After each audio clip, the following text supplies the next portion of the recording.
Mesdames et messieurs, bonsoir. Ceci est notre nouveau mercredi du 17 de l'Institut éthique et politique. Je vous remercie donc de votre participation à la fois en présentiel et bien sûr sur YouTube, qui nous rejoignez, peut-être ultérieurement les internautes qui nous rejoindront en cliquant le podcast sur notre site internet éthique.politique.fr. N'hésitez évidemment pas à le télécharger à nouveau. Ce nouveau mercredi du 17 est consacré ce soir au thème de « Faut-il s'alarmer de l'hiver démographique ?» Alors, avant de présenter notre conférencier, un petit rappel, bien sûr, l'Institut éthique et politique est une association de l'ONU 1901 qui s'est donné, en 2026, un objectif, celui de réaliser à la fin de l'année, environ au mois de décembre 2026, un livre blanc sur l'hiver démographique, pourquoi la France décroche, comment y remédier.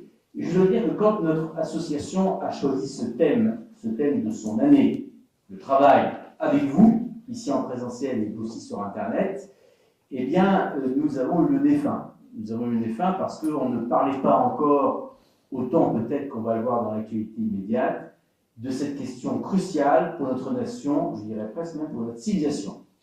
Donc, notre démarche, c'est un livre blanc, co-construit avec vous, avec chacun d'entre vous, et avec nos experts, que je vais présenter dans un instant. Chaque mercredi, deuxième mercredi du mois, c'est facile à retenir, mercredi du 17, car nous sommes dans le 17e arrondissement, et nous sommes ce soir au 49 rue des Renaudes, à Paris dans le 17e, et c'est notre lieu de rendez-vous pour les mois suivants. Nous avons un ou des invités de marque, des experts qui peuvent effectivement nous aider à réfléchir à cette question essentielle.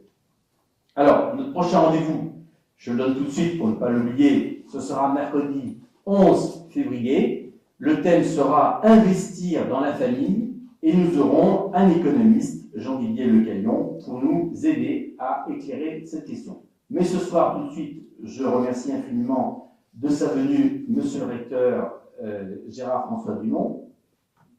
Merci de votre présence, c'est un grand honneur pour nous.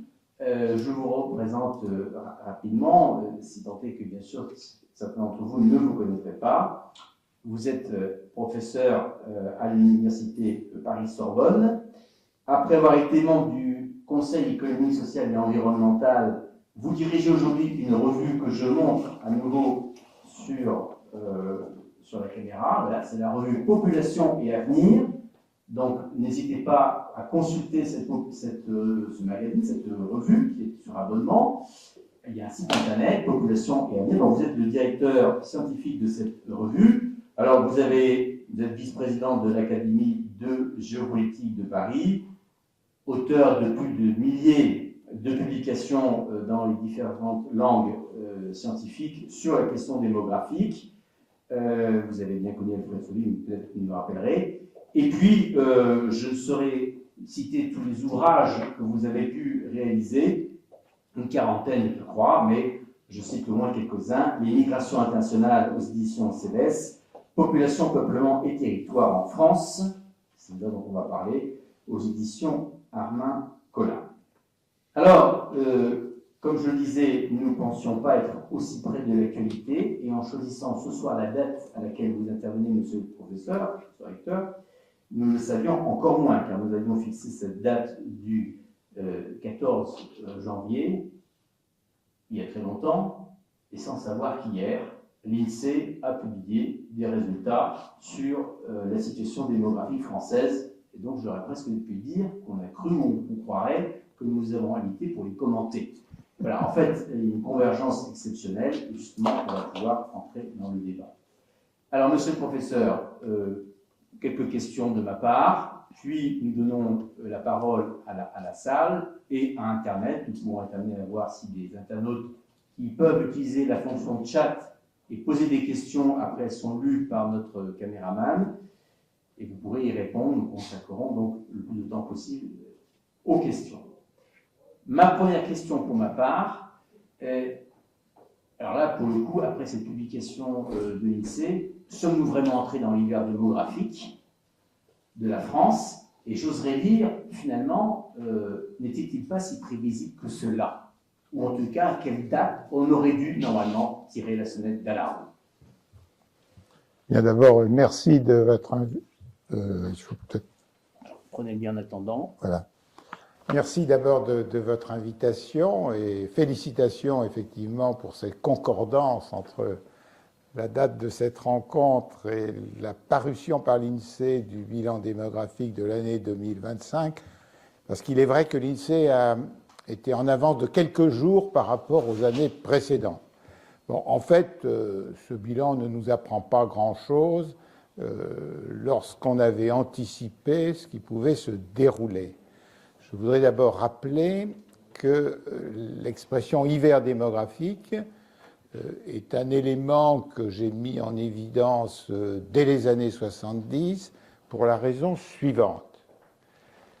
Dans la plupart des livres scolaires, enfin la quasi-totalité en réalité, mais même dans les livres universitaires, il y a une très mauvaise figure qui présente ce qu'on appelle en démographie la transition démographique. Vous rappelez que la transition démographique, c'est cette période historique pendant laquelle une population passe d'une mortalité très élevée et d'une natalité également élevée à une mortalité très abaissée et donc à une natalité qui ensuite s'abaisse. Alors je vous invite à regarder les livres scolaires et vous verrez que la figure qui représente la transition démographique montre qu'avant la transition démographique, la natalité et la mortalité étaient élevées, mais en équilibre. Et après la transition démographique, on nous présente de ligne droite, comme si après la transition démographique, la natalité et la mortalité étaient aussi en équilibre. Ces deux présentations sont totalement erronées parce que l'histoire de l'humanité n'est pas une histoire linéaire d'un point de vue démographique. Et donc avant la transition démographique, il y a eu bien sûr des variations très importantes dans la mortalité et dans la natalité, ne serait-ce qu'en raison d'un certain nombre d'épidémies ou de conditions de production agricole mauvaises certaines années, etc. Après la transition démographique, cette idée qu'il y aurait un équilibre et qu'on trouve dans les définitions, y compris celles publiées par l'Institut national d'études démographiques, m'avait tout de suite alerté parce que dès la fin des années 60, vous avez des premiers pays en Europe septentrionale dont la fécondité devient inférieure au seuil de remplacement des générations. Donc c'est une notion qui peut paraître un peu technique, mais qui est assez simple en réalité. Le seuil de remplacement des générations, c'est le fait que 100 femmes d'une génération soient remplacées à la génération suivante par exactement le même effectif de femmes. Et ce seuil, dans des pays à haut état sanitaire comme nous, c'est 2,1 enfants par femme.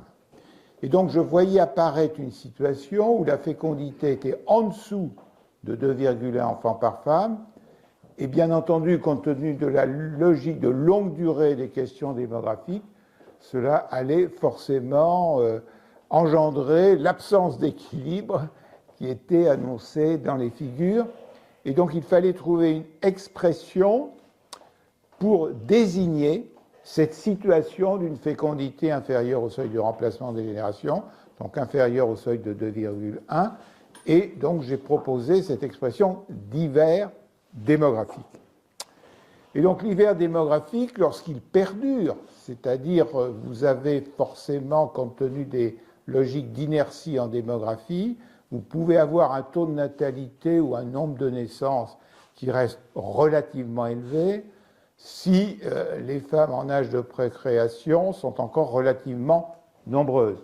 Mais il arrive un moment où inévitablement le taux de natalité, le nombre de naissances se met à baisser compte tenu d'une fécondité inférieure.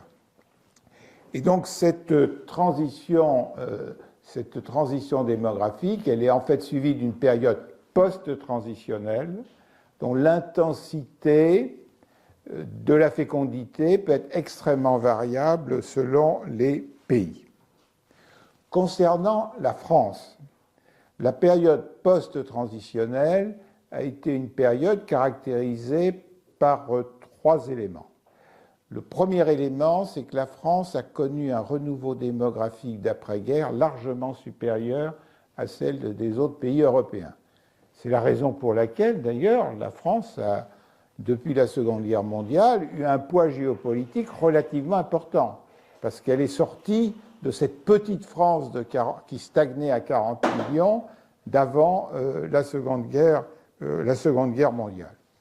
Et donc c'est cette France qui ensuite a montré aussi une résilience assez remarquable, puisque même si elle est entrée, la France, dans l'hiver démographique en 1974, elle a, selon les années, eu une fécondité supérieure d'environ 25% à la moyenne de l'Union européenne, avec là aussi des conséquences géopolitiques. J'en citerai qu'une.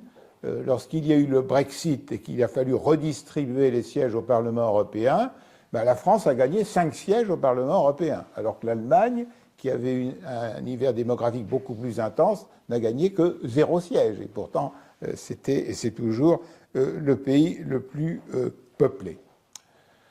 Le problème donc qui s'est posé, c'est que la France a eu cette fécondité supérieure à l'Union européenne, tout simplement parce qu'elle avait la meilleure politique familiale.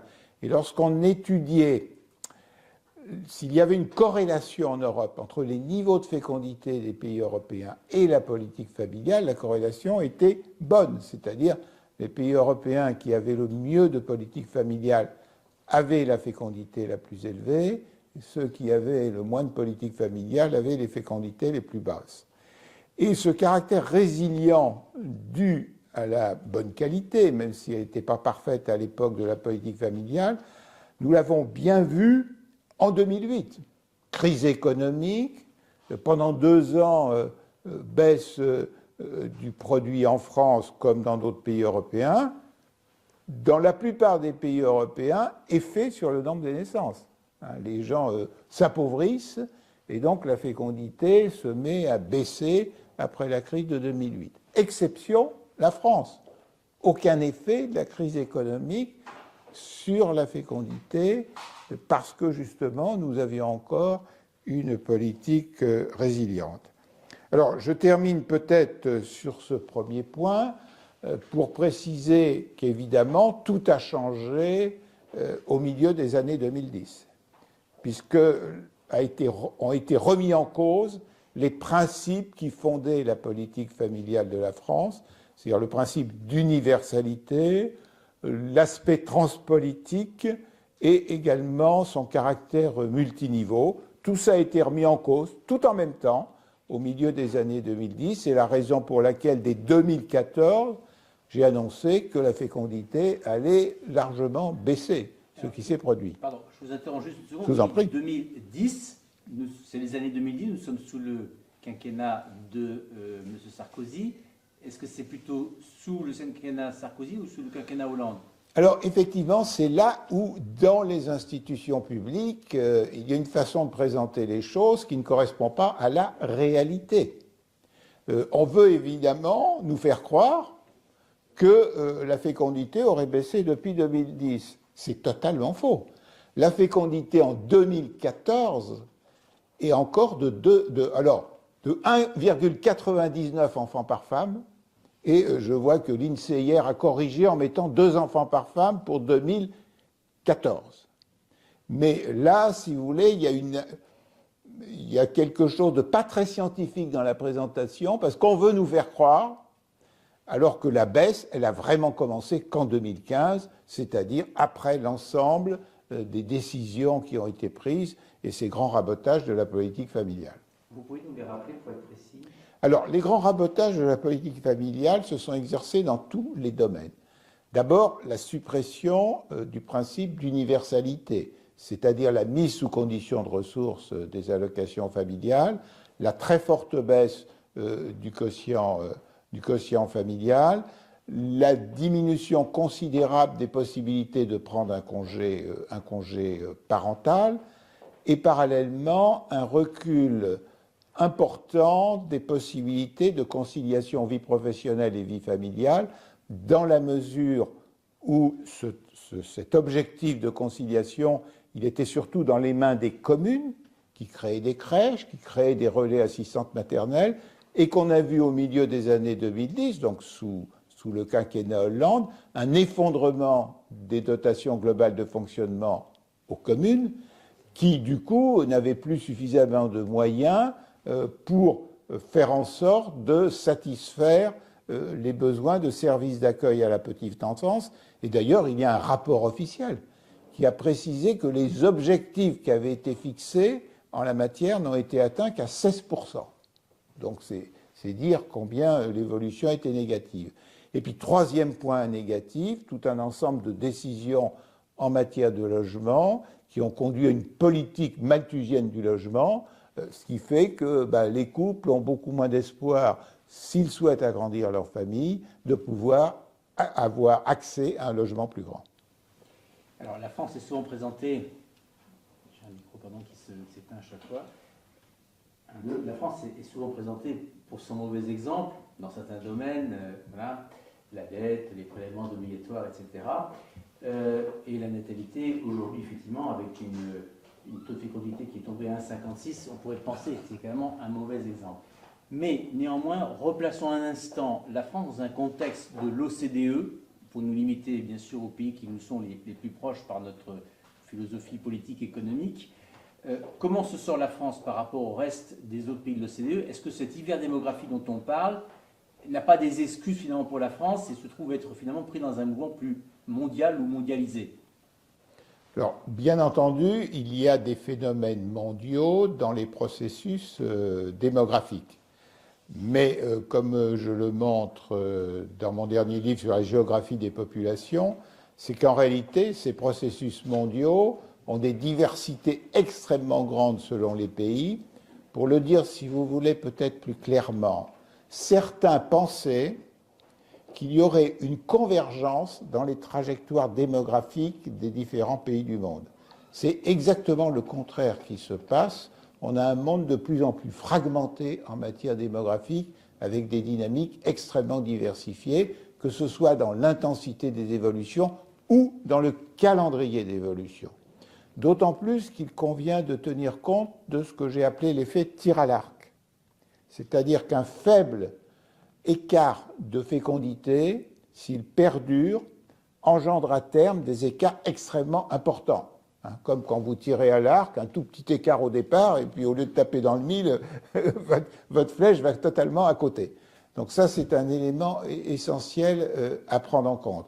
Et donc, en réalité, ce que l'on voit, c'est que les trajectoires sont propres au pays, parce que même si partout il y a eu cette révolution de la fécondité, c'est-à-dire le fait qu'on est passé d'une fécondité en partie aléatoire à une fécondité qui s'inscrit dans des projets, il y a des réalités locales propres à chaque pays.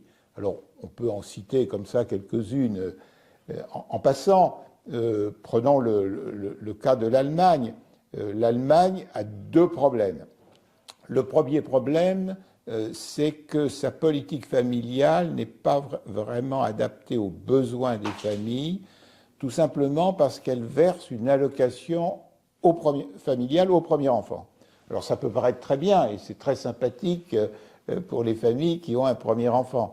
Mais évidemment, ça représente un budget considérable et en conséquence, ce budget ne peut pas être consacré à satisfaire d'autres besoins qui seraient peut-être plus importants. Et puis nous avons aussi en Allemagne une mentalité qui certes a diminué, mais qui est encore présente, qui consiste à considérer qu'une femme qui a un enfant ne doit pas reprendre une activité professionnelle, ou est mal vue si elle reprend une activité professionnelle, elle est traitée de mère corbeau, c'est évidemment une connotation tout à fait péjorative, ce qui évidemment n'est absolument pas le cas en France.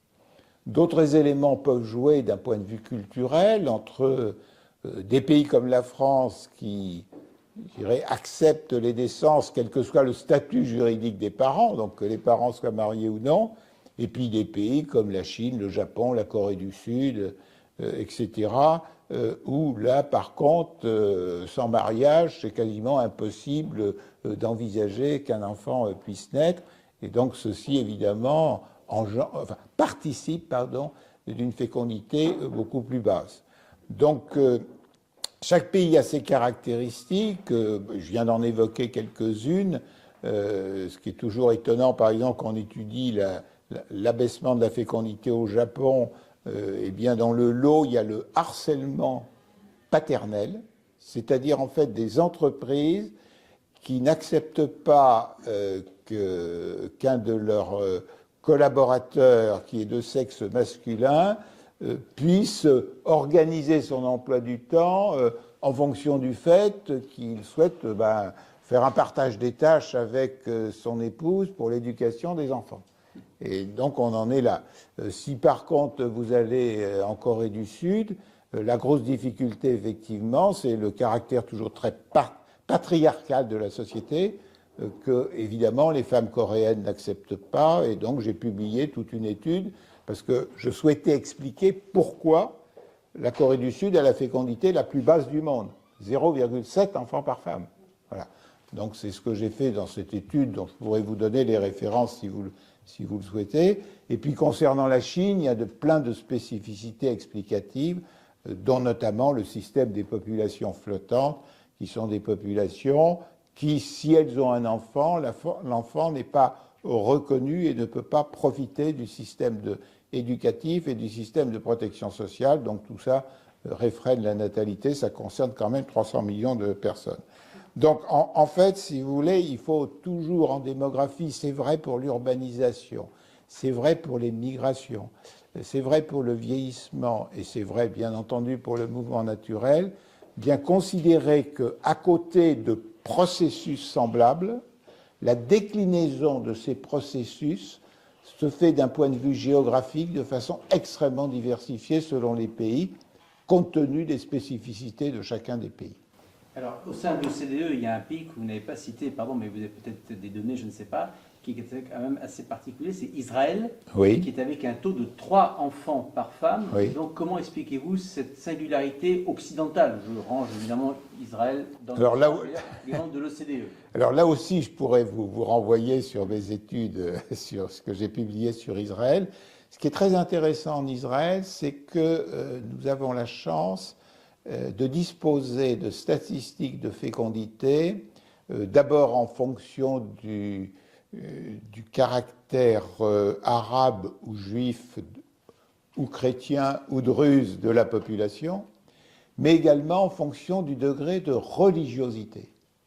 Et donc le résultat, c'est que la population d'Israël n'a pas du tout évolué comme cela avait été envisagé. C'est-à-dire que beaucoup pensaient que dans ce que j'appelle moi la Palestine géographique, donc du Jourdain à la mer d'un point de vue géographique, beaucoup pensaient que les Arabes, en additionnant les Arabes de Gaza, de Cisjordanie et les Israéliens arabes, allaient devenir majoritaires. Or, ce n'est pas du tout ce qui s'est passé, et aujourd'hui, les personnes de confession juive sont légèrement majoritaires sur l'ensemble de ce territoire. Et l'une des raisons, c'est effectivement que dans les populations d'Israël, nous avons des fécondités différenciées selon le degré de religiosité, qui distinguent donc les ultra-orthodoxes, les orthodoxes et les juifs laïcs. Donc les ultra-orthodoxes ont une très haute fécondité, qui peut être de 6-7 enfants par femme. Les orthodoxes ont une fécondité de mémoire, vous retrouverez ça dans mon article, je crois que c'est 3,5 enfants par femme, et ce sont les juifs laïcs qui ont la fécondité la plus faible. Alors dans un contexte d'un territoire où la démographie fait partie des rapports de force géopolitiques. Je vous rappelle que, par exemple, le Hamas, d'abord, commençons d'ailleurs par Arafat, on prête une phrase à Arafat. Alors est-ce qu'elle est apocryphe ou non? Ça, je ne le sais pas. Mais toujours est-il, dans la mesure où on lui prête, elle a de l'importance, puisqu'elle est diffusée, où Arafat aurait dit « nous gagnerons grâce aux utérus de nos femmes ». Et quand le Hamas a pris le pouvoir à Gaza, de façon violente, comme on le sait, eh bien, lui aussi a joué là-dessus. Comment a-t-il fait pour jouer là-dessus? Eh bien, il a financé ce qui coûte cher, c'est-à-dire les mariages. Un mariage, ça coûte toujours cher, dans toutes les sociétés du monde. Bon, donc le Hamas a financé des mariages. pour que 9 mois après, il se passe des événements, voilà. Et donc, malheureusement, on ne dispose plus aujourd'hui de statistiques détaillées nous permettant de distinguer la Cisjordanie et Gaza. Mais quand ce genre de statistiques existait, il y a quelques années, j'avais bien étudié les données, et on voyait que la fécondité de Gaza était beaucoup plus élevée que celle de la Cisjordanie. Alors, certains... Je crois que j'ai un problème de pile définitif. Je vais vous emprunter. Oui. Certains, à propos de cet hiver démographique, s'en réjouissent presque. Je veux dire par là qu'on a commencé à avoir des commentateurs sur la porte de sortie, c'est l'immigration. Alors, qu'est-ce que vous pensez de cette réponse, avant qu'on aborde tout à l'heure peut-être d'autres pistes sur un printemps démographique? Alors, le premier élément de votre question, c'est de se poser, c'est de savoir si la France a besoin d'immigration. Bon. Dans la mesure où certains s'inquiètent de la baisse de la population active des natifs, qui va s'aggraver au fil des années avec la baisse de la fécondité, bien entendu. Or, vous verrez que nous publions dans le numéro de population à venir qui va paraître là, courant janvier, toute une étude sur la question de l'emploi en France. Or, ce que nous voyons, c'est que la France a une caractéristique très forte en Europe, c'est qu'elle a un taux d'emploi très faible, et particulièrement un taux d'emploi très faible de ses jeunes et un taux d'emploi très faible de ses seniors. Donc, autrement dit, ce que nous montrons, c'est que si la France avait, par exemple, le taux d'emploi de l'Allemagne, elle aurait aujourd'hui 3 millions de travailleurs en plus en emploi. Bon. Donc, en fait, le problème de la France, c'est d'améliorer l'employabilité des personnes qui sont déjà en France. C'est ça le problème fondamental, qui suppose d'ailleurs des réformes d'un point de vue éducatif. Ça, c'est l'ancien recteur qui le dit au passage.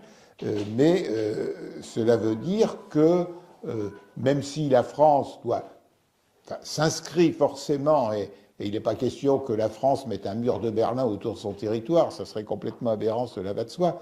Mais vous me dites, est-ce qu'il est impératif que la France s'ouvre à l'immigration pour pouvoir maintenir son niveau économique et voire l'améliorer?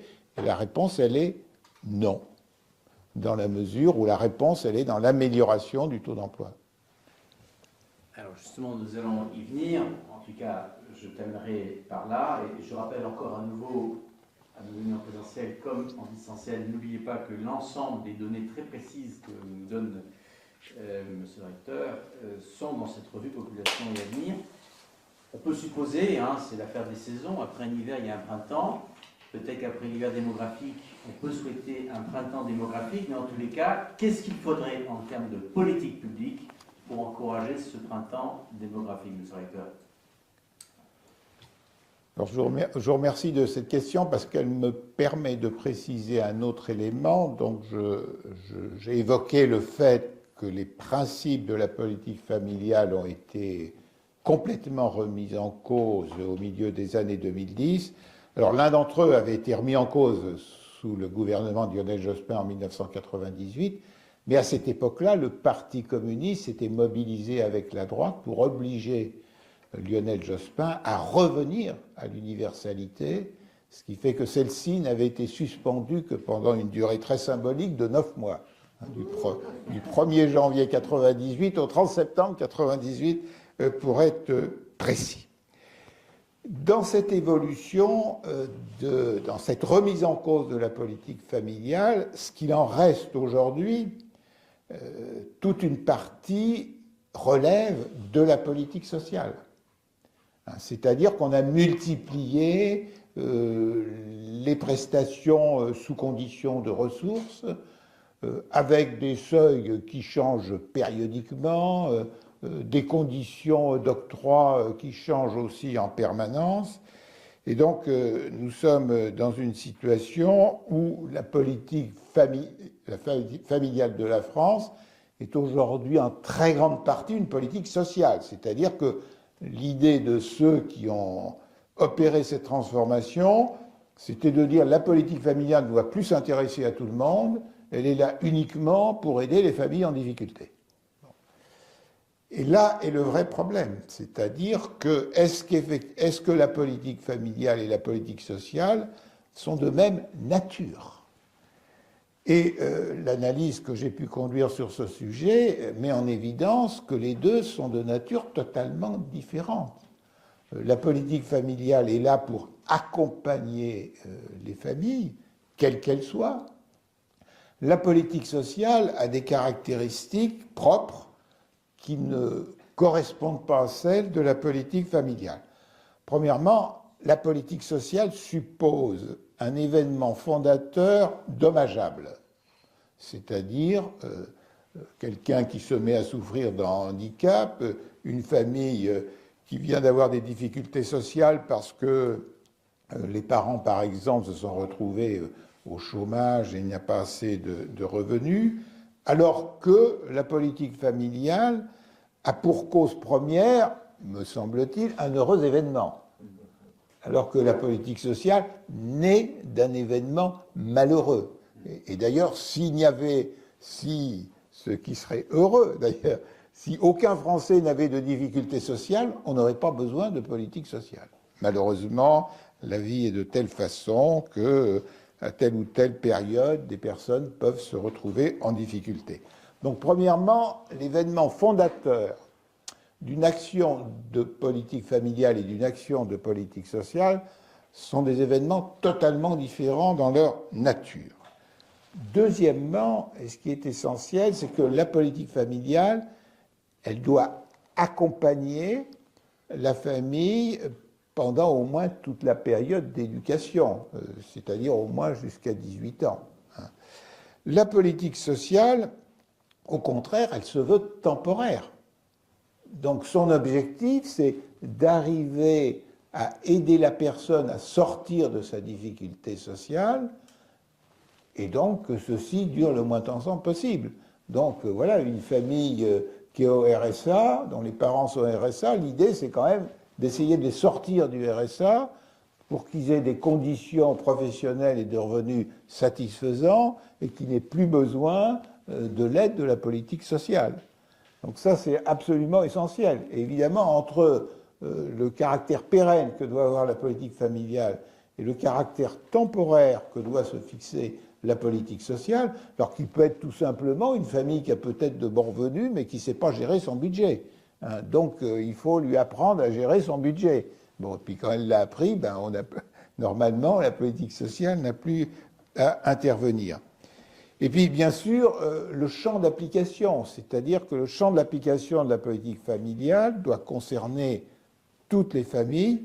Le champ d'application de la politique sociale, elle doit porter sur des personnes en particulier qui se sont confrontées à telle ou telle difficulté.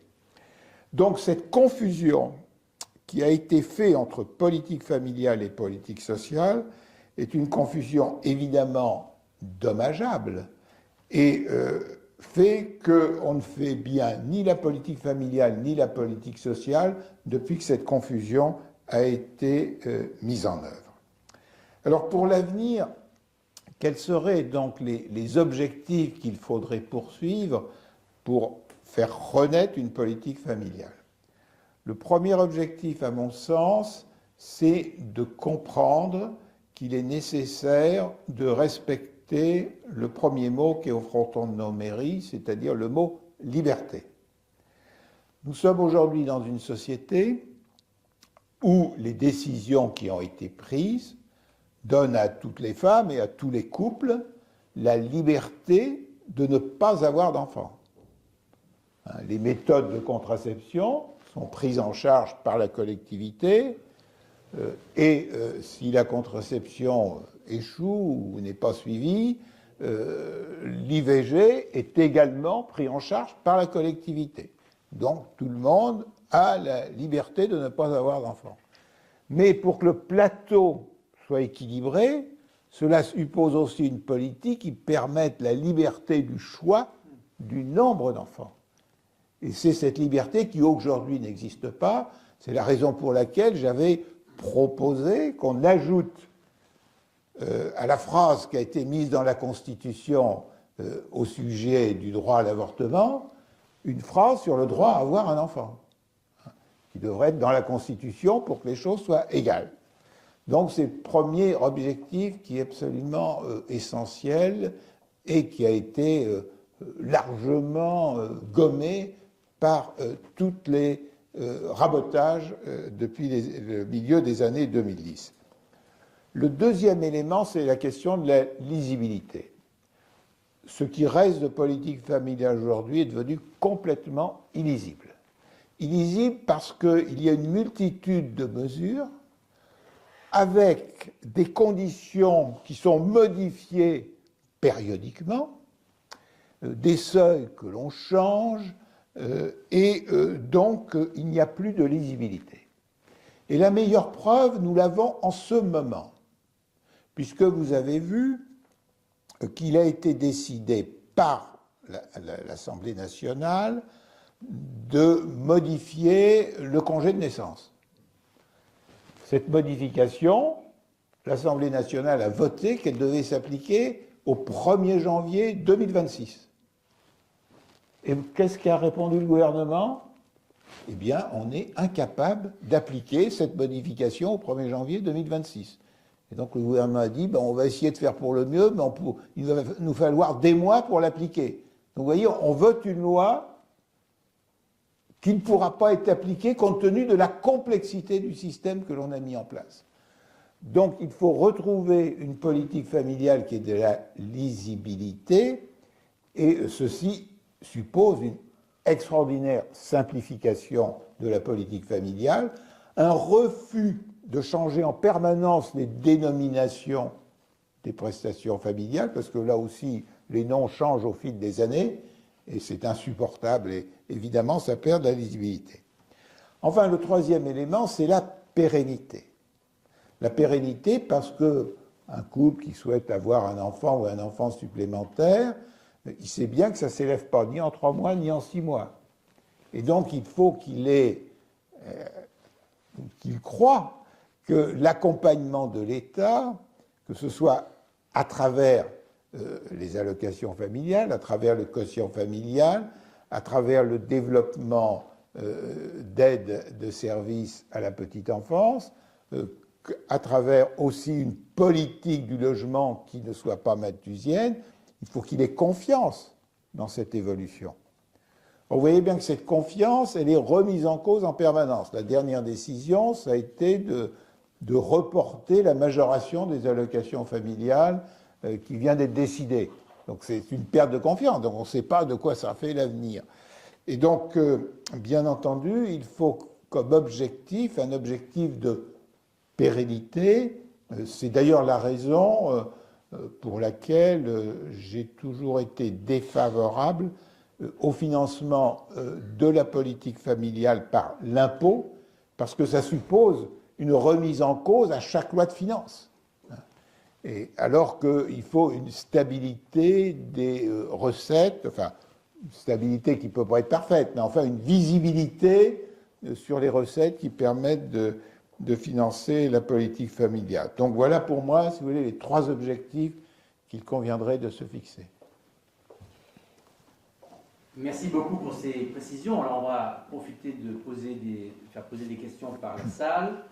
Sur Internet, vous pouvez aussi cliquer sur le chat et on verra tout à l'heure si des questions sont posées par nos amis qui sont à distance. Alors je reprends, avant que vous réfléchissiez à vos questions, ma casquette de président de l'Institut éthique et politique, pour bien sûr rappeler que nous sommes au début de l'année et nous relançons bien sûr notre campagne d'adhésion à notre association. Ces adhésions sont d'autant plus importantes qu'elles nous aident d'abord à réaliser ces conférences, mais surtout, comme je le rappelle encore une fois, ce livre blanc qui sera votre livre blanc, le livre blanc collectif de tous les adhérents de l'association éthique et politique. Alors merci de penser à votre renouvellement d'adhésion et surtout à collaborer. Alors collaborer, c'est ce soir le cas. Est-ce qu'il y a dans la salle des questions que suscite la conférence de M. Recteur? Alors je vois qu'il y a déjà une main qui se lève. Alors comme il y a on est en vrai direct, il y a un petit souci de micro. Je passe le micro et après on le reprend. Et puis Merci pour cet exposé. Alors, si vous pouvez juste présenter votre prénom. Oui, Clément. Voilà. Alors, j'avais une première question qui est liée, en fait, non pas aux aides techniques, financières, d'allocation, de caution, ainsi de suite, mais plutôt, et vous l'avez expliqué, l'aspect culturel, civilisationnel, la façon dont l'enfant est accueilli, l'enfant est souhaité, l'enfant est accompagné. Est-ce que vous pouvez nous parler un peu de cette spécificité française jusqu'en 2014-2015? Est-ce qu'elle a changé? Est-ce qu'il faudrait la favoriser d'une certaine manière pour retrouver cette matrice de civilisation? Je ne sais pas si on va utiliser le terme culturel. Et puis j'avais une petite question très technique.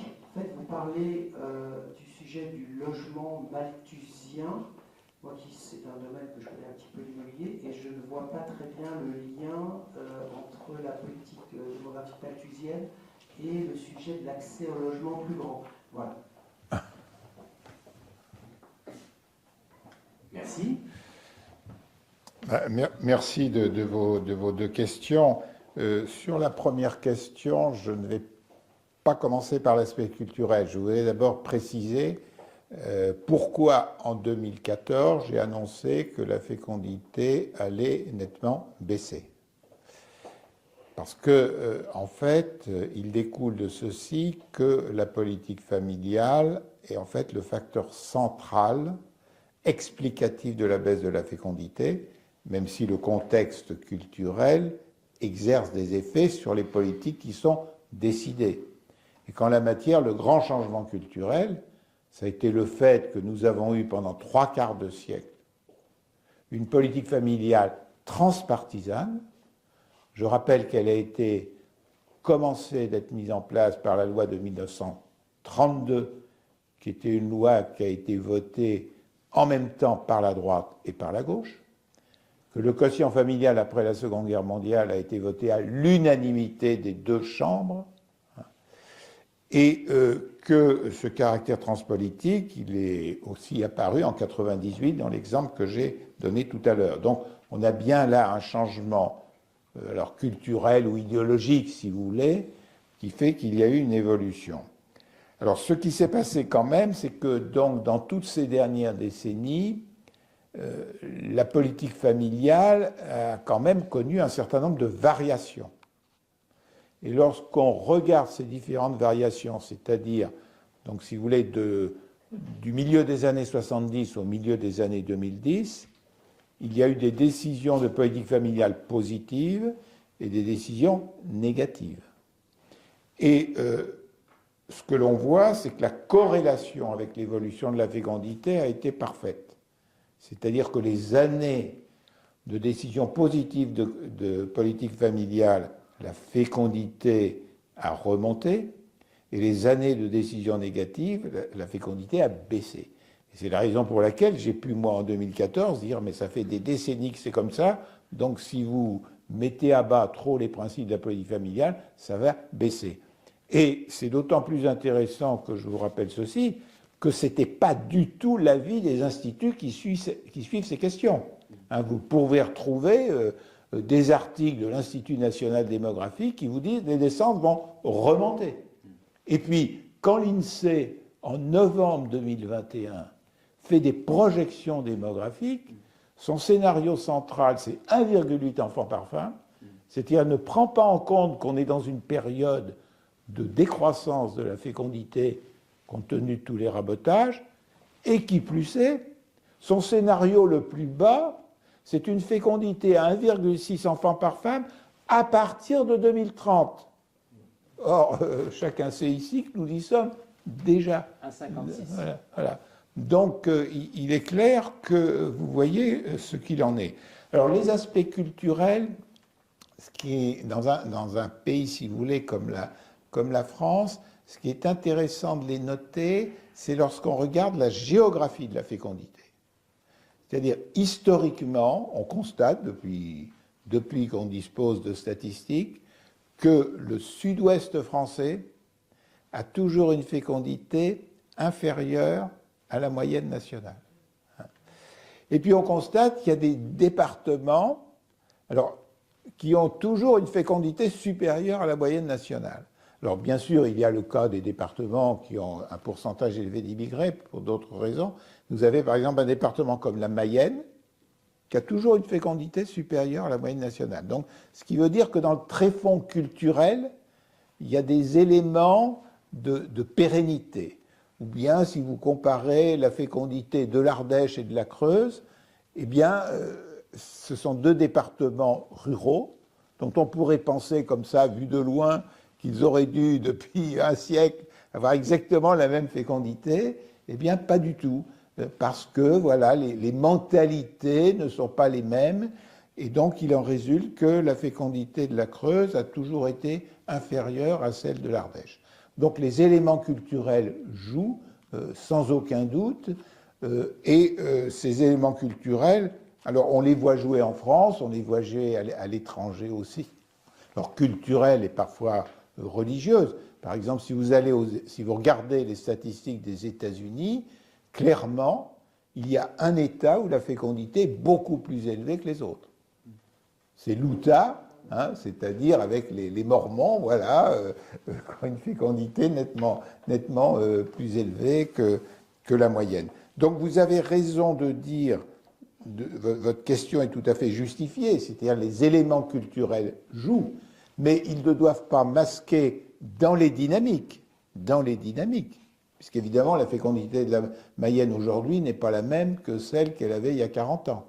Mais dans la dynamique d'évolution, le facteur central explicatif, c'est bien l'évolution de la politique familiale. Et c'est là le grand piège.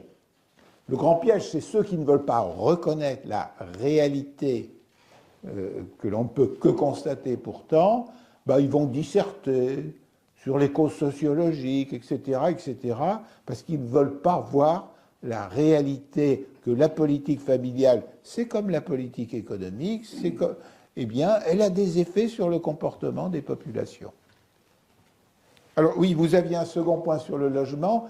Écoutez, c'est simple. Quand une famille s'agrandit, toute chose égale par ailleurs, en général, elle aspire à un logement plus grand. Alors vous allez me dire, bon, tant que le bébé a 3 mois ou 6 mois, on peut peut-être se serrer en quelque sorte, et on n'a pas d'inquiétude. Mais ce bébé, il va grandir. Et donc il y a un moment où il faut pouvoir accéder à un logement plus grand. Or, clairement, nous sommes dans un pays où l'offre locative a beaucoup baissé, à cause de cette politique malthusienne du logement.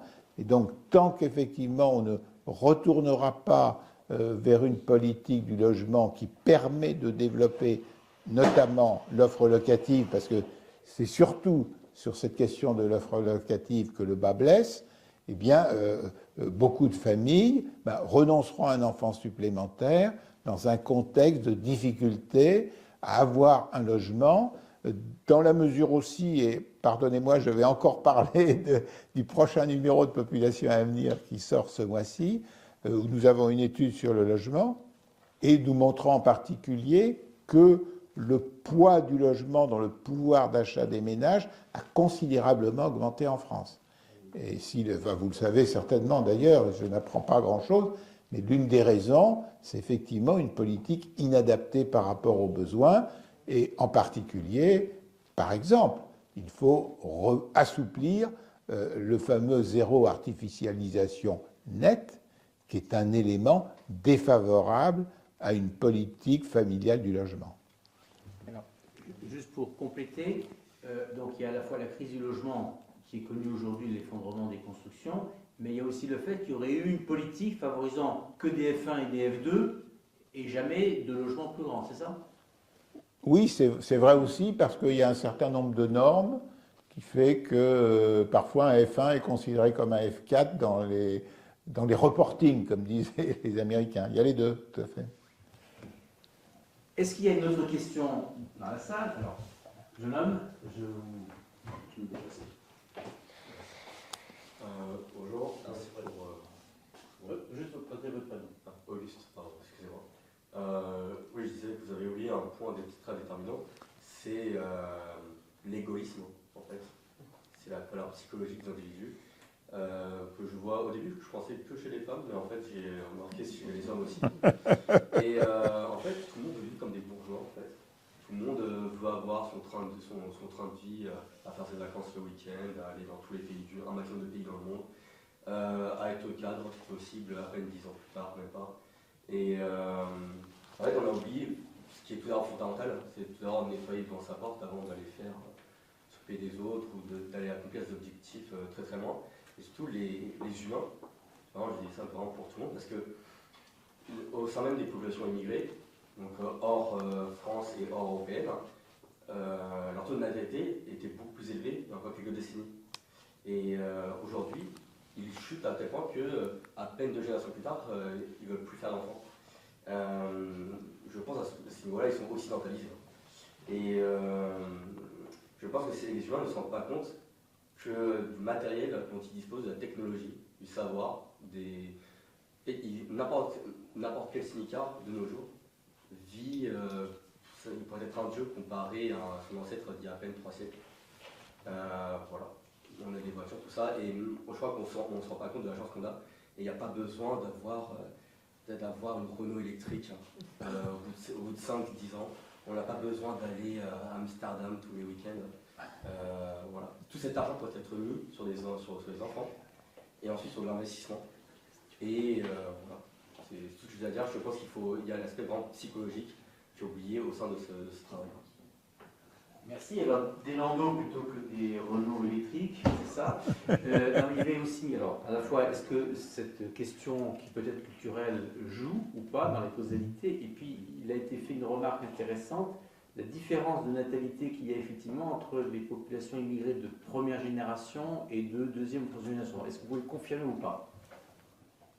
Alors, je vais plutôt l'infirmer. C'est-à-dire, effectivement, c'était vrai dans le passé. Dans le passé, c'était vrai avec les populations issues de l'immigration européenne. Aujourd'hui, avec les populations issues des pays du Sud. Et là, vous le voyez dans les différentiels de fécondité, mettons Seine-Saint-Denis, Val d'Oise, etc. Vous continuez d'avoir des écarts très significatifs de fécondité. Donc, en fait, il faut... Je sais bien que c'est une idée qui est souvent avancée, mais ce n'est plus le cas. C'est plus le cas aujourd'hui. On a même une situation tout à fait étonnante où les immigrants d'origine tunisienne en France ont une fécondité supérieure aux Tunisiens de Tunisie. Donc, ce qui est quand même assez extraordinaire. Bon. Donc, alors de quoi sera fait l'avenir? Je ne sais pas. Peut-être que dans l'avenir, vous aurez raison. Mais je parle là en 2026, aujourd'hui, quand on tient ce discours selon lequel les immigrés des pays du Sud adapteraient leur comportement de fécondité avec celui des natifs de France, ce discours est complètement dépassé. Il ne correspond pas à la réalité des données dont on dispose. Le deuxième élément, alors vous avez cité le mot égoïsme. Moi, je citerai plutôt le mot individualisme. C'est-à-dire que clairement, il faut bien le reconnaître qu'il y a une montée de l'individualisme, mais cette montée de l'individualisme, elle est quand même encouragée par les politiques publiques qui individualisent tout. Et nous le voyons par exemple avec l'impôt à la source. L'impôt à la source, c'est en fait la destruction de liens familiaux qui existaient lorsqu'il y avait l'idée de foyer. Alors c'est un élément très important parce que, notamment, je parlais tout à l'heure de la politique sociale, mais il est clair que nous aurions en France des budgets de politique sociale beaucoup moins élevés à assumer si les solidarités familiales et les solidarités de territoire pouvaient s'exercer plus facilement. Or, on a pris si vous décryptez, il y a de très nombreuses lois qui encouragent l'individualisme plutôt que la solidarité, à commencer par la solidarité familiale. Alors c'est d'ailleurs assez extraordinaire l'histoire de l'impôt à la source, puisque j'ai eu l'occasion d'expliquer ça à des anciens ministres comme Jean-Pierre Chevènement, et je me suis retrouvé effectivement une fois, j'étais dans le bureau de Jean-Pierre Chevènement, et puis là il y avait une troisième personne qui était un de ses collaborateurs, j'expliquais les disputes familiales qui pouvaient être créés par l'impôt à la source, et le collaborateur dit « Ah bah oui, c'est exactement ce qui nous est arrivé dans notre foyer ». Donc vous avez raison, c'est-à-dire qu'il faut aussi faire en sorte que les lois soient des lois qui soient favorables aux solidarités naturelles. Alors, ce que je voudrais, c'est finalement vous rassurer quand même. Je ne sais pas si j'ai bien répondu à vos questions, mais je voudrais surtout vous rassurer. Nous avons quand même une chance en France aujourd'hui encore, c'est que le désir d'enfant est encore élevé. C'est-à-dire que chacun sait donc la fécondité aujourd'hui en dessous de 1,6 enfants par femme. Si le désir d'enfant était également en dessous de 1,6 enfants par femme, on pourrait dire les Français ont ce qu'ils veulent. Par parenthèse, pouvez-vous nous dire comment mesure-t-on le désir d'enfant? Parce que là, ce n'est pas statistique. C'est par des enquêtes tout simplement. Simplement, l'intérêt de ces enquêtes, c'est qu'il y a des enquêtes périodiques depuis des années, donc ça permet aussi de voir l'évolution. Qu'une enquête, c'est toujours le même problème, une enquête, c'est une photographie à un moment donné, donc une enquête seule n'a pas une très grande valeur. Ce qui donne valeur à une enquête, c'est quand elles sont périodiquement. Donc aujourd'hui, on a un désir d'enfant qui est autour de 2,3 enfants par femme, donc qui est tout à fait, si vous voulez, satisfaisant. Et dans une certaine mesure, on pourrait dire que l'écart entre le désir d'enfant de 2,3 enfants par femme et le niveau de fécondité inférieur à 1,6 enfants par femme, c'est le déficit de la politique familiale qui explique toute une partie de cet écart. Donc, par rapport à tout ce que vous avez dit, qui est fort intéressant, on peut être optimiste dans la mesure où la France est un pays qui, au regard des enquêtes, aime les enfants et souhaite en avoir, alors que malheureusement, elle en a de moins en moins. C'est une note optimiste. Il y avait monsieur une question. Alors je me rapproche de vous. Une première, bonsoir, cher ami. Vous n'avez pas parlé de l'espérance de François Martin. Vous n'avez pas parlé de l'espérance de vie. Or, c'est susceptible de modifier d'une façon importante les populations, même quand la fécondité est basse. Je prends l'exemple de la Tunisie, par exemple. Je crois que la Tunisie aujourd'hui ne renouvelle pas ses générations. Par contre, la population continue à augmenter parce que l'espérance de vie augmente à cause des conditions de santé. Et c'est le cas de l'Afrique en général. L'Afrique, les gens attribuent le nombre d'enfants en Afrique par le fait que la fécondité est très importante. Je crois qu'elle baisse beaucoup dans pas mal de pays, sauf les pays sahéliens. Par contre, l'espérance de vie, elle, augmente dans des proportions très importantes parce que les conditions de santé sont meilleures. Je voudrais savoir ce que vous auriez à en dire.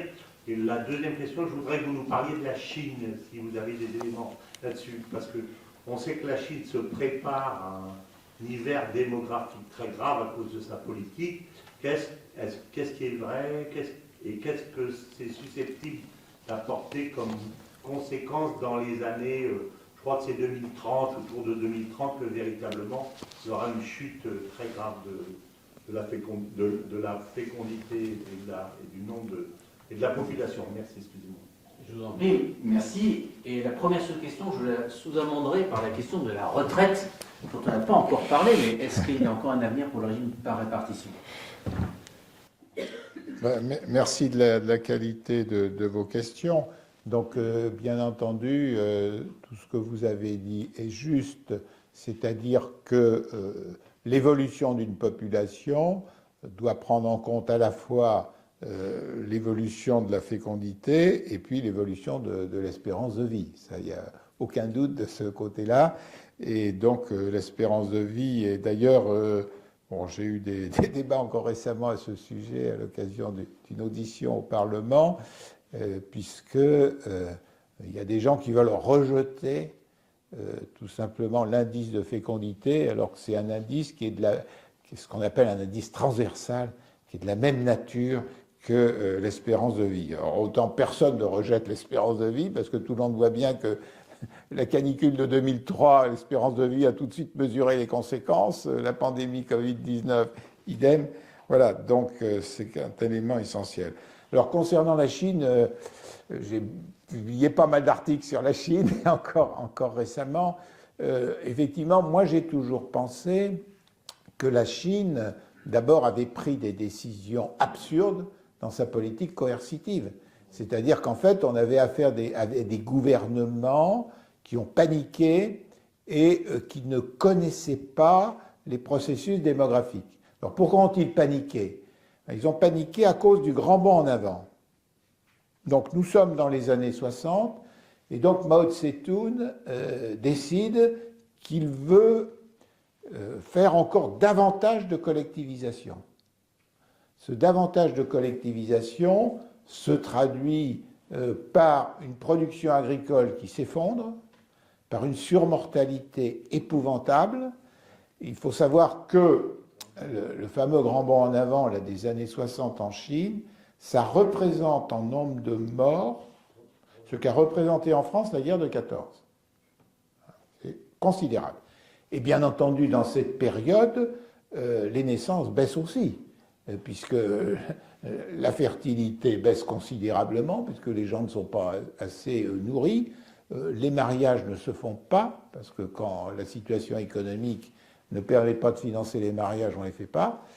Et donc, lorsque Mao Tse-tung relâche les rênes, c'est-à-dire revient sur sa politique d'hyper-collectivisation, d'un seul coup, ça y est, la situation économique s'améliore, les mariages peuvent se faire et les naissances sont importantes. Et donc le gouvernement chinois s'est affolé parce que ce pic de naissance du lendemain de la fin du grand bond en avant allait forcément engendrer une vingtaine d'années après un nombre de naissances significatif compte tenu de l'arrivée à l'âge de procréation de générations nombreuses. Or, ils n'ont pas compris ça et donc ils ont fait, donc, à partir de 1979, cette politique coercitive de l'enfant unique. Peut-être un point qui est toujours intéressant et qui permet de comprendre les réalités démographiques. Lorsque cette politique de l'enfant unique a été décidée, les minorités chinoises, puisque je vous rappelle qu'en Chine, en gros, de mémoire, il y a 90% de Han, et puis 10% de 55 minorités différentes. Les minorités sont allées voir les chefs du parti en disant « mais si nous, minorités, on applique aussi la politique de l'enfant unique, on va disparaître ». Donc en fait, dès le début, dès les premières années de la politique de l'enfant unique, le gouvernement chinois a levé la politique de l'enfant unique pour les minorités ethniques, ce qui est peu connu. Et donc, toutes ces décisions ont eu évidemment des effets pervers. L'effet pervers évidemment fondamental, ça a été le déficit de filles. C'est-à-dire dans une société qui culturellement, et là on revient à votre première question sur l'importance des aspects culturels, il y a une préférence pour le garçon, puisque le garçon c'est celui qui symbolise la continuité de la famille, alors que la fille elle part dans une autre famille au moment du mariage et qui doit honorer l'autel des ancêtres. Donc cette préférence pour le garçon fait que dans ce système d'enfant unique, lorsque c'est une fille qui est née ou qui envisage de naître, elle est écartée. Alors, la mise à l'écart des filles s'est faite de deux façons différentes. Au départ, ça a été un peu le système des bassines d'eau bouillante. Tout le monde a compris ce que je veux dire.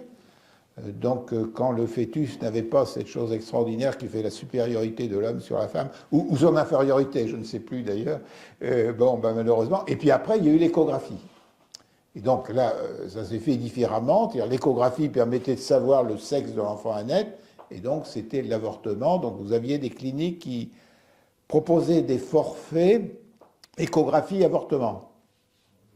L'avortement n'étant fait que si, évidemment, le sexe était féminin. Donc un déficit de filles très important. Et donc le résultat, c'est qu'aujourd'hui, on se retrouve à la fois avec une fécondité abaissée et avec des effectifs de femmes en âge de procréation réduits par ce déficit de filles. Donc le tout, ça vous fait évidemment une baisse des naissances qui explique la diminution de la population de la Chine Et donc il s'est produit ces dernières années un événement majeur dans l'histoire de l'humanité, puisque la Chine, qui était le pays le plus peuplé au monde, a été dépassée par l'Inde, qui est maintenant le pays le plus peuplé au monde. Donc vous voyez tout de suite les conséquences géopolitiques. Bon, a priori, la réforme du Conseil de sécurité de l'ONU, ça devient extrêmement difficile, puisque ça supposerait quand même que le pays le plus peuplé au monde accède à la situation de membre permanent avec droit de veto. Je ne pense pas que la Chine ait envie que l'Inde accède comme membre permanent au Conseil de sécurité. Bon, donc tout ceci est un peu complexe. Alors, premièrement. Deuxièmement, il y a la question des populations flottantes. Peut-être que je n'ai pas précisé tout à l'heure pour ceux qui sont moins au fait de la Chine. Donc, en fait, nous sommes dans un pays où il existe toujours le passeport intérieur, qu'on appelle le hukou. C'est-à-dire que vous ne pouvez résider que là où vous êtes autorisé à résider. Et vous ne pouvez travailler que là où vous êtes autorisé à résider. Mais le gouvernement chinois a très bien compris l'intérêt qu'il y avait à ce que des personnes qui n'ont droit de résider, mettons, qu'à la campagne, viennent travailler à Pékin, à Shanghai, à Tianjin, etc. Pourquoi? Parce que dans la mesure où elles n'ont pas le droit de résidence à Pékin, à Tianjin ou à Shanghai, eh bien, elles sont embauchées au noir, sans système de protection sociale. Et donc, ces personnes-là, évidemment, leur fécondité est extrêmement faible, puisque comme elles n'ont pas de certificat de résidence, leurs enfants ne sont pas reconnus et sont dans une situation où ils ne peuvent pas bénéficier de système de protection sociale. J'ajoute, il y a d'autres éléments, mais parmi ceux auxquels je pense de mémoire, et pour rejoindre la question sur l'aspect culturel, la Chine a un problème culturel tout à fait particulier qui est lié au fait que pour qu'un mariage ait lieu, cela suppose que le mari soit déjà propriétaire d'un logement. Et donc, évidemment, ça rend les mariages difficiles, d'autant plus que la situation a évolué avec la sururbanisation qu'a encouragé le Parti communiste. Et donc cela n'est pas de nature à faciliter les mariages dans un pays où les naissances hors mariage ne sont pas acceptées. Donc tous ces éléments et d'autres que je n'ai pas eu le temps de citer font effectivement qu'on ne voit pas, même si la politique de l'enfant unique a été suspendue normalement, alors d'abord avec 2-3 mesures, etc., on ne voit pas comment tous les effets de cette politique de l'enfant unique pourrait s'arrêter du jour au lendemain, y compris le maintien du système du hukou. Mais vous comprenez très bien que Pékin, comme les entreprises chinoises, ont envie que le système du hukou continue, puisque c'est celui qui permet à la Chine d'avoir des prix de revient très faibles, puisque vous avez 300 millions de personnes qui sont payées à vil prix. Donc évidemment, ça fait des masses salariales très faibles, qui permet aux produits de BID d'être compétitifs en France, sans faire de publicité de ma part. Alors, je ne sais pas si vous aviez une autre question. Oui. Ah. Revenir un peu au franco-français. Ah, oui. Est-ce qu'avec 1,56 enfants par femme, l'avenir des retraites par répartition est périmé, ou alors, au contraire, peut être encore sauvé? Écoutez, sur ce débat, c'est quand même incroyable. C'est incroyable qu'on ait fait des réformes de retraite sans jamais parler des équilibres démographiques. C'est totalement inimaginable. Nous avons publié pas mal de textes sur ce sujet et on est complètement atterré. Il n'y a pas d'autre mot. D'abord, on est atterré évidemment par la décision de l'abaissement des retraites à 60 ans en 1981-82. Même si on nous dit maintenant, il paraît que François Mitterrand, il y aurait eu quand même quelques experts qui lui auraient dit à l'époque qu'évidemment en 81, ça coûtait rien. Ça coûtait rien parce que dans ces âges de retraite, vous aviez les très faibles générations nées pendant la guerre 14-18. Donc en fait, effectivement, les premières années, l'abaissement à 60 ans ne coûtait rien. Donc il paraît qu'on aurait dit à Mitterrand, mais ça va être difficile, et que Mitterrand aurait dit, oh ben ça, mes successeurs se débrouilleront. Voilà, bon, voilà. Bon, donc, malheureusement, le résultat, il est simple, comme c'est l'espérance de vie dont vous parliez tout à l'heure, qui a heureusement augmenté entre-temps. Et donc, le rapport entre les actifs et les retraités, s'est considérablement détérioré. Et le résultat, chacun le connaît ici, c'est-à-dire que les retraites en France sont largement financées par emprunt sur les marchés. Certains considèrent qu'en fait que la moitié de notre dette est liée simplement à notre système de retraite. Alors pourquoi ? Parce que nous avons aussi un système de retraite qui n'est pas piloté, qui n'est pas pilotable. Enfin, tel qu'il fonctionne aujourd'hui, vous savez très bien combien on masque le déficit des retraites des fonctionnaires. Moi, je plaide depuis des années pour une caisse des retraites de fonctionnaires qui permette de sortir de l'opacité et de voir exactement ce qu'il en est. Donc, il est clair que lorsqu'on regarde les différents pays, ce que l'on voit, c'est qu'on n'a jamais intérêt à avoir un système de retraite qui fonctionne sur un seul pied. C'est-à-dire pratiquement dans tous les pays, on a toujours et de la répartition et de la capitalisation. Il ne faut pas croire que la capitalisation va pouvoir remplacer totalement la répartition. Parce que la capitalisation, elle pose aussi des problèmes liés à l'évolution des marchés financiers et liés aux évolutions géopolitiques. Alors en France, on le sait très bien, puisque on avait conseillé au tournant du XXe siècle aux Français d'acheter des emprunts russes, ce qui était de la pure capitalisation, et on sait ce qui s'est passé par la suite.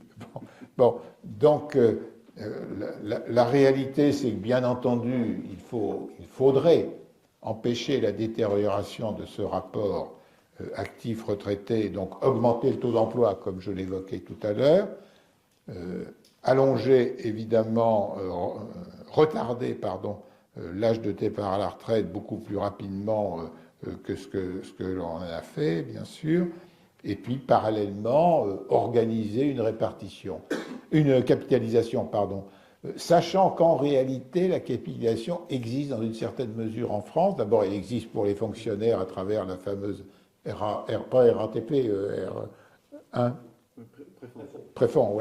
préfonds, et puis elle existe en fait à travers l'assurance vie, c'est-à-dire en réalité les Français font de la capitalisation qui ne porte pas son nom, mais largement l'assurance vie est en fait correspond à de la capitalisation.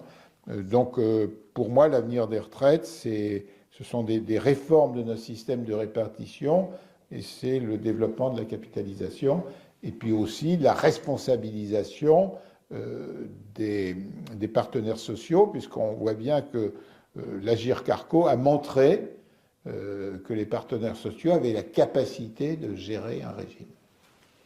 Merci. On va voir si nos amis d'Internet, alors je reviens vers vous, est-ce que nos amis d'Internet qui peuvent chatter ont une ou deux questions. Je rappelle d'ailleurs que vous pouvez profiter de vous connecter sur le site de notre chaîne YouTube. Et si vous n'avez pas vu ce soir l'intégralité de la conférence, vous pourrez revenir sur le podcast de notre soirée. Alors, une première question, peut-être, on va mettre deux comme ça d'entrée. De toute façon, ce que le professeur y répond, et après on passera à la salle. Il y a une question de Sibylle. Si vous étiez président de la République et que vous aviez une seule décision ou action à décider pour stopper la baisse, laquelle serait-elle ? Deuxième question, peut-être. Il n'a pas vu. Bon. Merci. Et je profite alors à ce moment-là. Il y a une question par ici. Oui, Bernard, vous avez dit que le taux d'emploi en France est trop bas, notamment par rapport à l'Allemagne. Pour moi, c'est un petit peu contre-intuitif parce que, vous avez dit notamment pour les plus jeunes et pour les plus âgés. Oui, c'est ça. Oui, il se trouve que j'ai des cousins allemands. J'ai remarqué qu'ils étudient jusqu'à l'âge de 30 ans. Ils partent à la retraite, me semble-t-il, plutôt plus jeunes que nous. Et quand je regarde leur journée de travail, il me semble qu'ils sont moins longtemps au travail que les Français. Alors que, je ne veux pas dire des généralités, moi j'ai l'impression que leur temps de travail est inférieur l'extérieur, mais ils travaillent plus intelligemment et de façon plus productive que les Français. Mais pour en venir à ma question, que faire pour améliorer le taux d'emploi des Français, notamment des plus jeunes et des plus âgés? Merci. Alors d'abord, vous êtes président de la République. C'était la question de Sylvie, je crois me souvenir. Sibylle. Que faites-vous, Monsieur le Président? Chère Sibylle, je vais beaucoup vous décevoir, pour une raison bien simple, c'est que la question que vous m'avez posée, elle m'est souvent posée par des parlementaires.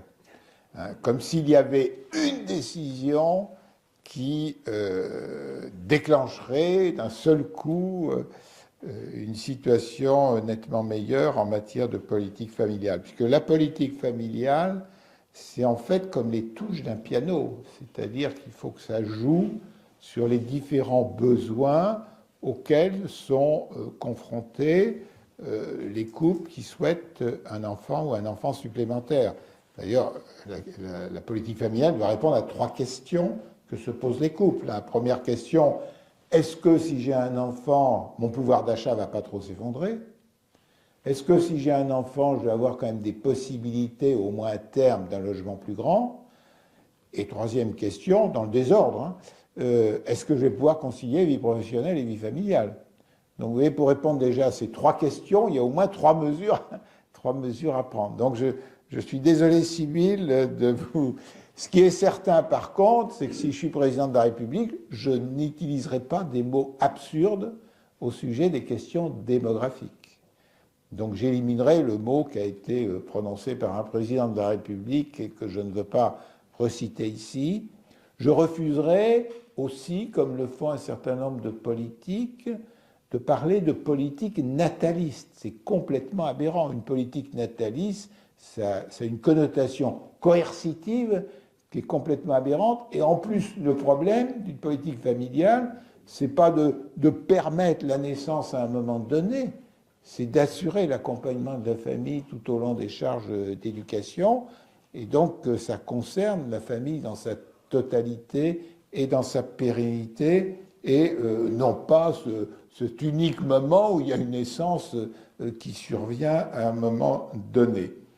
Donc, vous avez compris qu'en réalité, ce que je souhaite, c'est que soient poursuivis les objectifs que j'ai essayé de présenter tout à l'heure. Alors, concernant nos amis allemands, écoutez, je vous renvoie à cet article que nous avons publié, qui est fondé, bien entendu, sur les statistiques officielles, et notamment celles d'Eurostat, et qui ne me semble pas contestable, même si vous avez parmi vos cousins des cas particuliers, si j'ai bien compris, qui ne correspondent pas exactement aux données qui ressortent. C'est tout ce que je peux vous dire, malheureusement. Merci. Est-ce qu'il y a encore des questions avant que nous nous retrouvions tous autour de notre conférencier dans un buffet convivial? Oui. Merci pour votre entretien et pour vos réponses. Moi, j'ai une question. Votre prénom? Victor, pardon. J'ai une question qui se rapproche plus de l'intitulé de la conférence qui était « Faut-il s'alarmer de l'hiver démographique ?» En fait, qu'est-il à craindre de cette faillite des politiques sociales? Oui, je veux dire, en termes de mutation anthropologique, ça pose une question. Qu'est-ce qu'une génération qui fait peu d'enfants, voire pas d'enfants? Qu'est-ce qu'un homme qui fait peu d'enfants, voire pas d'enfants? Et comment envisagez-vous un printemps démographique compte tenu de ces mutations-là? Alors, on va éviter avant la fin de la conférence leur sujet par rapport au sujet de ce soir. Très bien. Écoutez, merci d'être revenu au titre qui m'avait été proposé par le président. Bon, il est clair que l'hiver démographique a des conséquences dans absolument tous les domaines. Et ces conséquences vont être extrêmement lourdes. Prenons un exemple simple. J'ai calculé le nombre de classes qu'il va falloir fermer. Alors, je ne l'ai pas sous les yeux, le document que j'ai réalisé cette semaine, mais ce sont des milliers de classes qu'il va falloir fermer si on continue à être à moins d'1,6 enfants par femme. Donc, J'ai calculé le nombre de classes à fermer à 1,6, et puis si des fois, par malheur, à 6 baisser encore plus. Donc ça va être une catastrophe, parce qu'en fait, vous gérez la pénurie au lieu de vous occuper de l'avenir. Ça va bien sûr être une catastrophe immédiate. Si vous voulez, ce qui est très important, c'est qu'on a tendance à se dire, moins de naissances en 2026, ça fera moins de population active dans 20 ans, et donc le problème, il est dans 20 ans. Or, en réalité, le problème, il est immédiat. Il est immédiat parce que dans une famille, un enfant supplémentaire, ça forcément mobilise cette famille pour l'accueillir. Donc cette famille, elle va être obligée d'exercer un certain dynamisme pour satisfaire les besoins de cet enfant supplémentaire, voire faire des efforts professionnels plus grands pour avoir des revenus professionnels plus importants pour financer l'éducation de cet enfant. Mais c'est vrai aussi au niveau des communes. Les communes qui ont une population scolaire qui va diminuer vont être dans une situation absolument terrifiante de devoir fermer des classes, fermer des écoles, supprimer certains équipements sportifs, etc., etc., compte tenu de la rapidité de la baisse de la natalité. À quoi ça sert de vouloir faire un stade supplémentaire si on n'a pas assez de jeunes susceptibles de faire du football ou telle activité sportive? Donc en fait, si vous voulez, c'est une démoralisation générale et c'est une dévaluation du dynamisme de l'ensemble de la population qui en fait une société qui va gérer la décroissance au lieu de s'intéresser au futur. Et donc ceci n'est pas évidemment de nature à avoir une France qui soit dans une situation enviable dans un monde en mutation. Il y avait également la remarque anthropologique. On est un Oui. cran en bas au-dessus. Est-ce qu'il y a des effets anthropologiques? Les effets anthropologiques, ils sont complètement dans l'actualité, puisqu'on peut considérer que, si vous voulez, c'est quand même une mentalité du vieillissement qui imprime nos populations. Donc, autrement dit, on a les conséquences morales qui s'exercent. Bon, je l'ai dit tout à l'heure, pourquoi pas mettre l'avortement dans la Constitution? Mais à ce moment-là, ça suppose aussi de mettre le droit d'avoir un enfant dans la Constitution. Donc, vous voyez, on privilégie, et là, je constate qu'à l'ordre du jour du Parlement, on met la question de l'euthanasie comme c'était la priorité des priorités. Je répondrai à la question de Sybille de cette façon-là. Elle me dit, quelle décision je prendrai? De mettre en priorité la renaissance de la politique familiale en France. Ça me paraît une priorité beaucoup plus importante que cette idée de l'aide à mourir qui est aujourd'hui débattue au Parlement.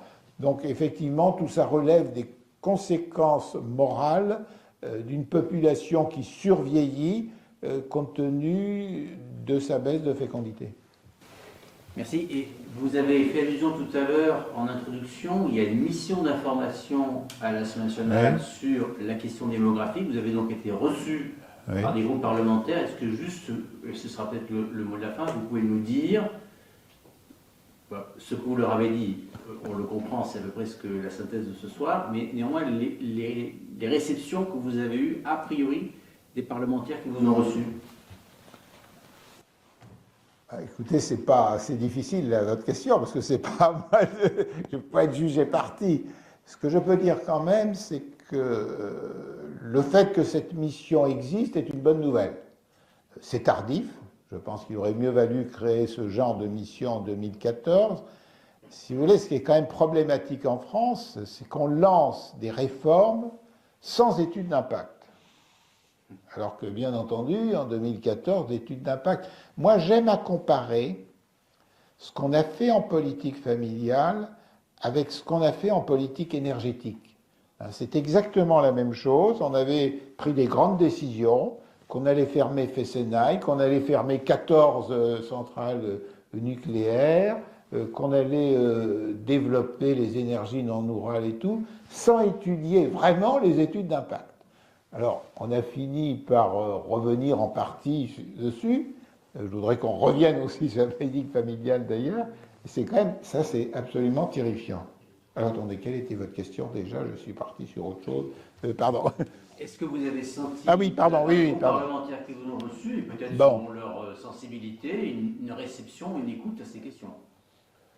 Alors, moi d'abord, si vous voulez, si cette mission parlementaire a été créée, ça prouve bien qu'il y a quand même des parlementaires qui sont sensibilisés et qui se sont dit il est quand même le temps d'essayer de publier un rapport sur cette question. Et donc ils sont motivés. Ils sont motivés, d'ailleurs ils ont commis un certain nombre d'auditions. Moi j'ai bénéficié de la qualité de leurs questions. J'ai fait l'objet, vous pouvez le voir, sur les télévisions, enfin sur YouTube et autres. Il me semble qu'à la fin j'ai été remercié, donc, mais c'est pas moi. J'ai été remercié très chaleureusement même, je crois, parce qu'ils ont considéré que j'avais été assez clair dans mes explications par rapport à d'autres que je ne citerai pas, mais qui ont été assez fumeux. Il suffit, là aussi, c'est disponible sur les sites. Vous me direz, certains des gens auditionnés, certains ont été bons, d'autres ont été vraiment abscons, je ne sais pas si c'est le bon terme. Voilà. Je pense, alors pour aller plus loin, bon, je pense que je ne sais pas, à l'heure où nous parlons, je ne sais pas quelles seront les propositions précises de cette mission. L'impression que j'ai, c'est que le fait savoir si les propositions précises devront être appréciées ou pas est un peu secondaire entre l'importance qu'il y ait un débat sur ces questions. Donc moi, ce que je souhaite surtout, c'est que quel que soit le contenu du rapport de cette mission, il ne soit pas sous-traité médiatiquement, voire enfermé dans un tiroir dès sa parution. Moi, ce qui m'importe effectivement, et ça importe aux parlementaires qui font partie de cette mission, c'est qu'effectivement, on parle de cette question de la natalité, donc on parle de leur rapport. À la limite, que l'on en parle en bien ou en mal, c'est même pas le problème. Ce qui compte, c'est qu'on en parle. Le pire, c'est toujours le même, c'est la loi du silence. C'est le fait de ne pas nous dire la vérité sur les processus. C'est ce que je disais tout à l'heure, parce que vous m'avez parlé de la question des retraites, mais bien entendu, le Conseil d'orientation des retraites, il s'est fondé sur les projections absurdes de l'INSEE de novembre 2021, qui étaient absurdes. Je l'ai dit à l'époque, je le redis aujourd'hui, et je dirais n'importe quel élève de CM2 aurait pu comprendre qu'elle était absurde. Pourquoi prendre en scénario moyen 1,8 à un moment où on est en décroissance et on voit que la décroissance va continuer? Pourquoi prendre 1,6 alors que, comme scénario bas à partir de 2030, alors que, évidemment, les probabilités qu'on tombe à 2006 et même en dessous étaient quand même élevées, puisqu'il ne faut pas oublier, j'ai peut-être un peu trop insisté, je termine, sur tous les rabotages du milieu des années 2010, mais depuis ces rabotages, on a continué à raboter. On a continué et à donner des signes absolument négatifs, comme la réforme de la taxe d'habitation. C'est un signe extrêmement négatif pour les familles, puisque je vous rappelle que ceux qui ont bénéficié de la taxe d'habitation sont les gens aisés qui n'avaient pas d'enfants. C'est eux qui ont le plus bénéficié, puisque les familles avaient des abattements pour charges de famille. Voilà, bon, donc ces quelques éléments font que nous verrons le contenu de ce rapport et nous espérons qu'il donnera lieu à des débats riches. Merci, c'est donc le mot de la fin, un mot positif. Et je vais vous inviter, en tout cas pour ceux qui sont ce soir ici en présentiel, à venir rejoindre le conférencier autour d'un buffet pour continuer cette discussion avec lui. Pour ce qui est de nos amis Internet, je leur rappelle aussi que nous les remercions de leur participation. Nous vous invitons tous à retrouver le podcast intégral de cette conférence sur notre site éthique-politique.fr. Je vous rappelle donc cet engagement que nous avons pris, un livre blanc à la fin de l'année 2026 sur l'enjeu démographique, quelles solutions, quels remèdes et pourquoi. Et ce livre blanc, nous le construirons avec vous. C'est pourquoi je vous invite à nouveau, d'une part, à assister nombreux à nos mercredis du 17. Le prochain, je le rappelle encore à nouveau, venez mercredi 11 février, c'est toujours le deuxième mercredi du mois. Le thème sera « Investir dans la famille » avec le professeur Jean-Didier Lecaillon. Et puis bien sûr, les autres dates de ces mercredis du 17, vous les trouverez sur notre site internet. Voilà, bien sûr, c'est le début de l'année, je présente encore tous mes voeux de président de l'association éthique et politique à chacun d'entre vous. Et je vous invite bien sûr à penser au renouvellement de votre adhésion si ça n'est pas déjà fait. Merci, bonne soirée.